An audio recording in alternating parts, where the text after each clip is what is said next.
Hey, I'm Dave Watkins, Watkins Films. Now, I've got an oddity here to show you. I'm just going to get right into this thing where this is Arnold, released by Vinegar Syndrome. Here's a Vinegar Syndrome on the side. This is a slipcover version from their site. Now, if you order it from their site, you could get the slipcover. Otherwise, it's going to look like this right here. Most likely, if you order it directly from Amazon. But this is it's a pretty cool slipcover. On the back, you can you have Arnold here and his wife after death. Now, this is an odd movie from 1973. It is a horror comedy, and it kind of takes a little bit from the old Dark House type of movies. Like, for instance, for example, the old Dark House, which is a very early pre-code horror movie, which I would recommend this one. It has Boris Karloff in it, but he's not the main character. But it does kind of takes off some of those, and then later on, Vincent Price is a lot of his films, kind of take place in a old mansion that weird stuff happens, like The Fall of the House of Usher. These are all in The Mask of the Red Death and The Haunted Palace, which is based on H.P. Lovecraft. This is a good collection, the Vincent Price collection. Right now, there's been 3 of these released by Scream Factory. So Arnold. And this is the first time seeing this film, and I was hesitant to get this one. When they first released it on Vinegar Syndrome, I looked at it and I was like, that looks a little off-putting to me. But I read some more about it. I do like films that kind of take place in a mansion, and then you got a bunch of characters who are being killed or whatnot in the mansion, or there's a murder investigation going on around these type of rich characters. Now, this is an American movie. It does co-star Roddy McDowall, but Stella Stevens plays Karen, and this plot is bizarre, the way it's set up. Now, Arnold is dead from the beginning. He is in the coffin most of the film, but it starts off they're carrying his body, and then he marries this character, Karen, played by Stella Stevens. Apparently, he's already married, but since he's dead, he can now marry his mistress. Now, his wife wanted to divorce her, but she wouldn't allow it, so he wasn't able to get a divorce from her. So it's part of his will, so he marries her, and then she inherits the estate. But there's also a lot of other greedy relatives hanging about, like his brother, played by Roddy McDowall, who is apparently having an affair with Karen, his mistress. There's a lot of awful characters in this film, and that's it's kind of the point in a way. Most of the characters are very unlikable. His sister is played by Ella Lanchester, who played the Bride of Frankenstein in the first Bride of Frankenstein film.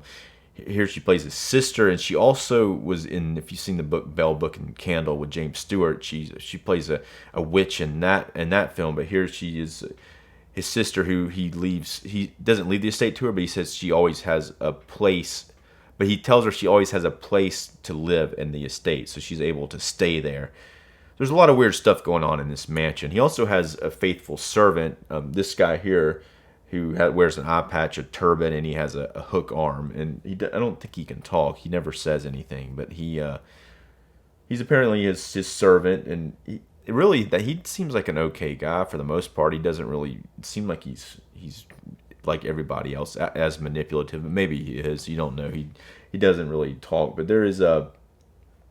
So here's kind of what happens in the film, and this is kind of a predecessor to the Saw franchise, because here, like in Saw, the character, well, not like the first Saw film, but later on in the series, the character Arnold is dead, but he's got lots of plans to kill all these people that he doesn't like. Now, Arnold himself must have been a pretty awful character too to want to plan this, but he's planned booby traps, and he's got some of the characters are helping him, and that's revealed later in the film. I'm not going to give away all the secrets, but it is sort of like that sort of thing going on. There's also a kind of a bumbling police officer in the film, who comes and he can't really quite figure anything out, and he leaves. And there's actually some scenes in a tavern. He goes back to the tavern, and there's a younger, she looks younger than him, but she's works there at the tavern, and he's apparently engaged to her, but she doesn't seem very interested in him. She seems to be more into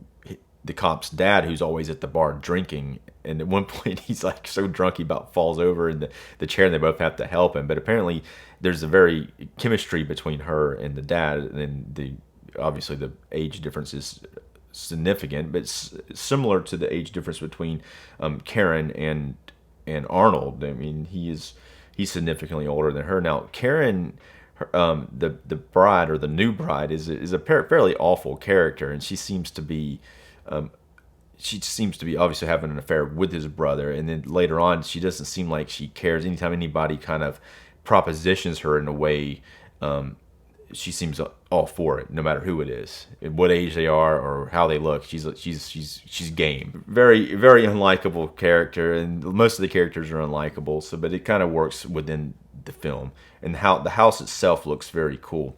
Now, this is a Blu-ray disc, but let's take a read at this. It does say it is newly scanned and restored in 4K from its 35 millimeter interpositive. And so it does have a 4K scan. It looks fairly good. It is a 73 film in color. The colors are fairly vibrant throughout. It is a Gothic horror, which I really like Gothic horror, but it does lean more towards more colorful than you would see from some Gothic horror. And the comedy aspects are there, but they are dark comedy, and it does lean a lot more towards horror. So it's not, it doesn't lean in a spoof territory where things are like haha funny, like say Murder by Death, where that's a spoof. But this one is a straight horror film, but it does have comedy aspects of it, and sometimes they try to push the comedy aspects, and especially near the beginning they have like some kind of oddball song, and they play it once, and like, it really stands out as they're trying to push it as being a comedy, but not to say it's not a comedy, but it's not like that type of comedy. It's more of a dark comedy.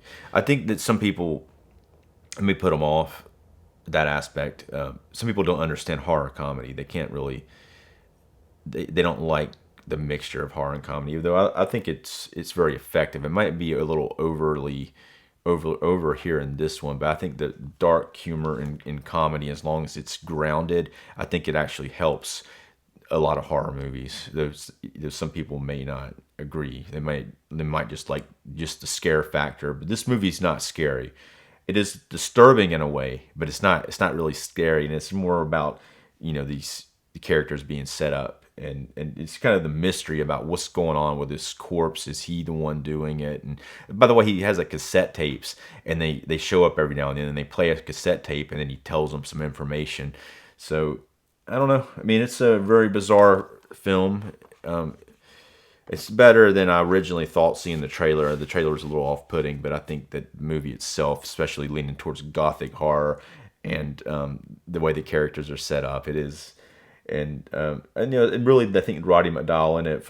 I like Roddy McDowall, especially from seeing him in Fright Night. He plays the vampire hunter Peter Vincent in that, and he's in Planet of the Apes and a lot of other cool stuff. Just him being in it to me like helped a lot of making the decision to watch the film. It also has a lot of other character actors in it who are fantastic. All right, I'm going to go ahead and rate this thing. Now I'm going to give it a 3.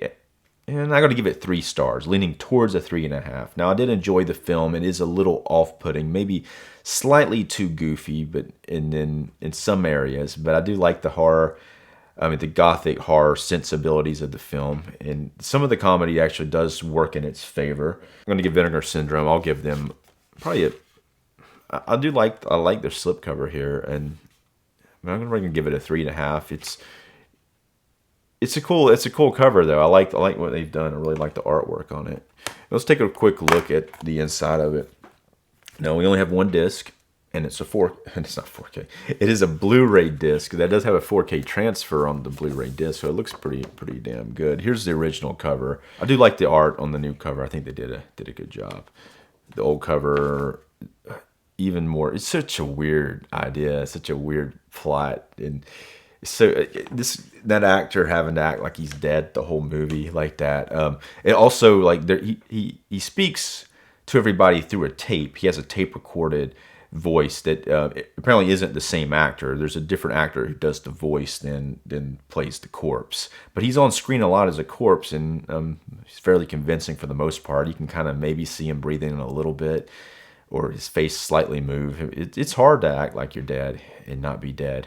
You know, I've done it before myself, and I think I'm like looking like I'm not breathing, and then you look at the footage, you're like, damn, he's breathing. Look at that. Anyway, if you've seen this film or been thinking about it, let me know what you think, and let me know what you think about the Vinegar Syndrome release. If you like this video, subscribe to my channel. I'm Dave Watkins. Thanks for watching.